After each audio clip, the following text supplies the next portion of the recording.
अस्सलाम वालेकुम नाज़रीन, ब्रेकिंग न्यूज देती चलूं। पाकिस्तान में पेट्रोलियम मसनूआत 2 रुपए फी लीटर सस्ती होने का इम्कान है।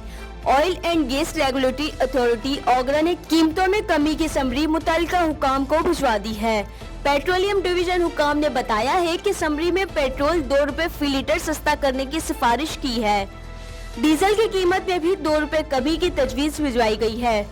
पेट्रोलियम डिवीजन हुकाम का कहना है कि ओगरा समरी में पेट्रोलियम लेवी में इजाफा न करने की तजवीज दी गई है।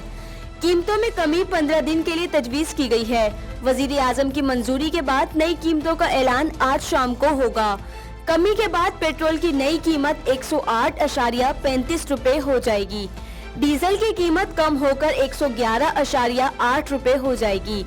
2 हफ्ते कबल हुकूमत ने फैसला किया था कि पेट्रोल की कीमत में 1.5 और डीजल की कीमत में 3 रुपए कमी की जाएगी।